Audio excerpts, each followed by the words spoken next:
talk a little bit about your perspectives over the past year and the research and insight that you've had into the multi-generational workforce that we're all navigating around? Yes, absolutely. So we published A Blessing, Women of Color Teaming Up to Lead, Empower, and Thrive with my co-author, Jacqueline Adams.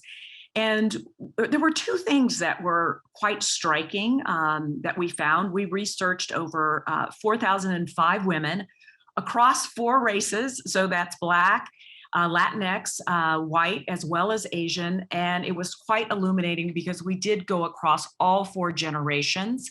And that was Gen Z, as well as millennials, Gen X, and boomers.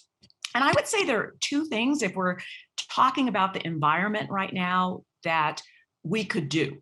And the first one is really to challenge the talent that is in the market right now. And we came up with this phrase, 40 allies and a stretch assignment. And if you start to look at the talent of the youth and the fact that the ambition that they have, we said, what if we were actually able to surround them? And we took this take off of 40 allies and a stretch assignment came from 40 acres and a mule, which was African Americans were promised that, during the Reconstruction, but it never happened.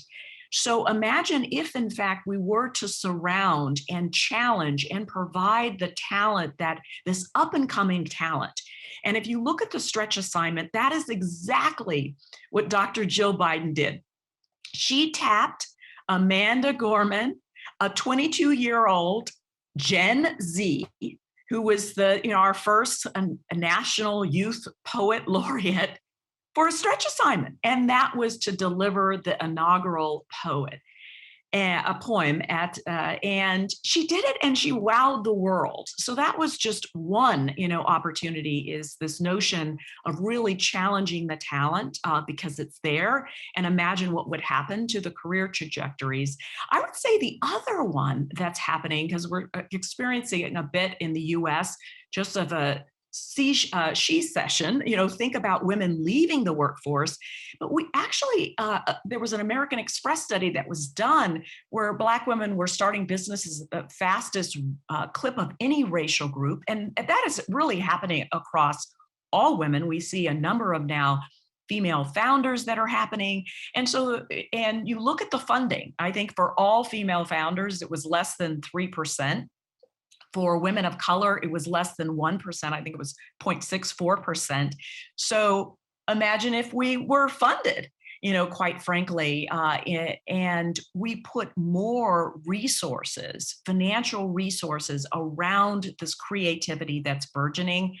So I think challenge us, being women in the workplace, particularly those in underrepresented minorities, and then also fund us. And if we were to do those two things, quite frankly, we really could change the economic landscape going forward.